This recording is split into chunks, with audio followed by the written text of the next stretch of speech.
آج سے تقریباً 1 صدی قبل اس امت پر بے یقینی کی کیفیت کو مسلط کیا گیا، اور ہمارے نفسیات کے ماہرین کہتے ہیں کہ یہ بچوں کے ساتھ بھی نہ کریں، کہ بچوں کو کہیں تم کچھ نہیں کر سکتے۔ جب آپ بچوں کو تانا دیتے ہیں تو وہ واقعی کچھ نہیں کر پاتے۔ تو اس لیے امت کو بے یقینی میں مبتلا کرنے کے لیے مغرب کی برتری کو ثابت کیا گیا، جگہ جگہ 2 نمبر دانشور بٹھا دیے، حتیٰ کہ ہماری عصری دانشگاہوں کے اندر فرنگی روحوں کے بے حس ڈھانچے مشرقیت کو گالی دینے لگے اور مغربیت کے قصیدے پڑھنے لگے، ان کی تہذیب اور تمدن کے گن گانے لگے اور اپنی تہذیب کو ڈیگریڈ کرنے لگے، اور دنیا کے سامنے یہ بات باور کی کہ یہ ناقابل تسخیر ہیں، ان کا مقابلہ نہیں ہو سکتا۔ یہ بے یقینی اس امت کو توڑ کے رکھ دیا۔ اقبال نے آج سے 100 سال قبل کہا تھا، سنے تہذیب حاضر کے گرفتار، غلامی سے بدتر ہے بے یقینی۔ اور اس امت کی نشأت کو، اس امت کی نہضت کو روکا گیا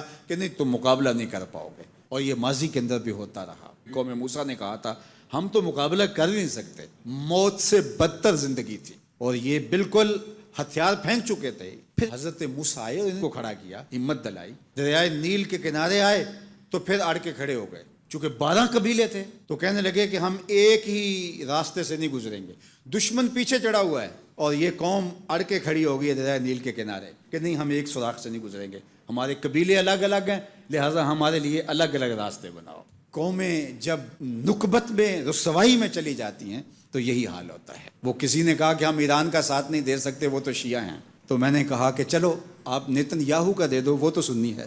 اس حالت کے اندر نیل کے کنارے کھڑے ہیں اور اب بھی کہہ رہے ہیں کہ نہیں ہم ایک گلی سے نہیں گزر سکتے۔ 12 رستے بن گئے، 12 رستوں سے 12 قبیلے گزرے، ادھر وہ بالکل دوسرے کنارے کے قریب پہنچ گئے اور ادھر ان کا آخری آدمی دریا میں داخل ہو گیا۔ اب حکم ہوا دریا کو کہ اب تو چلنا شروع ہو، اور یہ پھر پانی میں ڈوب رہے تھے اور یہ کنارے پہ دیکھ کے اپنے قاتل کو آنکھوں سے دیکھ رہے تھے۔ بڑا لطف آتا ہے جب قاتل کو مرتے ہوئے دیکھیں۔ آج کل بڑا مزہ آ رہا ہے، آج کل بہت خوشی ہو رہی ہے۔ یہ آج ہی مجھے کسی نے بھیجا کہ اسرائیل کے وزیر ثقافت نے ایک ہاسپٹل پہ کوئی میزائل لگا ہے اور اس کی کوئی دیوار گر گئی ہے، تو اس نے کہا کہ یہ انسانیت تو نہیں ہے۔ میں نے کہا جب تم نے بچوں کو بھی کھینچ کے نکالا تھا اور آکسیجن کی نالیاں بھی توڑی تھی اور بم برسائے تھے، ان کی رگوں کے اندر بھی سرخ خون دوڑتا تھا، وہ بھی انسان تھے، اور تم اتنی جلدی بھول گئے، تم نے 80,000 لوگوں کو پیس کے رکھ دیا اور آج تمہیں مزہ آیا۔ میاں ابتدائے عشق ہے، روتا ہے کیا، آگے آگے دیکھیے ہوتا ہے کیا۔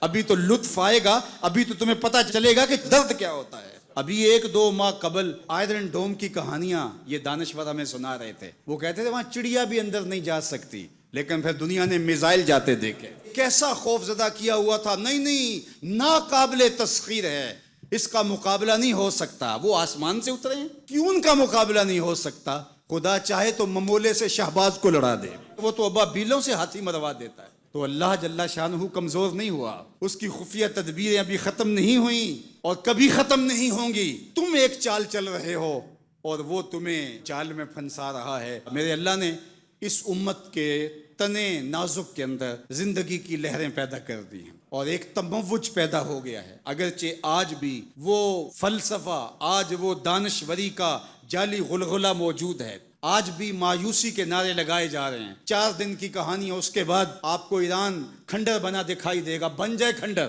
اس سے کوئی فرق نہیں پڑتا۔ جو پیغمبروں نے جنگیں لڑی ہیں اس کے نقصان پیغمبروں نے اٹھائے، اس سے کیا ہوتا ہے؟ تم کھنڈر کی بات کرتے تھو، کربلا کھنڈر نہیں بنا تھا، لیکن آج جھنڈے حسین کے جھول رہے ہیں، یزید کے تو نہیں جھول رہے۔ تو یہ کھنڈر اسرائیل بننے والا ہے، اسلام کا جھنڈا اونچا ہوگا۔ آل اسلام و یالو ولا یولا علیہ، اسلام سر بلند ہے، سر بلند رہے گا، اور شرق سے لے کر غرب تک جھنڈا میرے حضور کے نام کا لہراتا رہے گا۔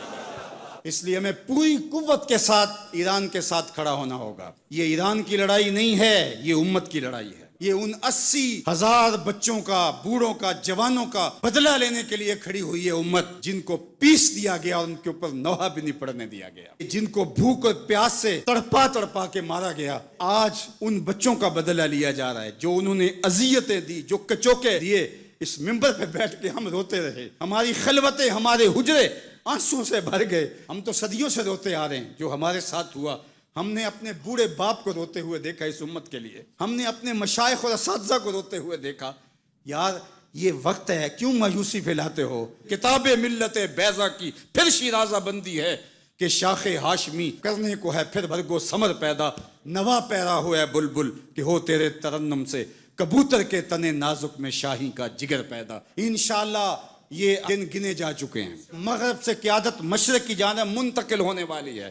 آپ چائنا کے صدر کا بیان پڑھیے، بصیرت اور حکمت سے بھرا ہوا وہ بیان تھا جس نے سینہ ٹھنڈا کر دیا۔ دنیا کی نظروں میں سب کچھ ہے، بس ایک آواز اٹھنی ہے اور دنیا کی نئی صف بندی ہوگی اور مغرب سے مشرق کی جانب قیادت منتقل ہو رہی ہے انشاءاللہ، اور وہ وقت دور بھی نہیں ہے کہ انشاءاللہ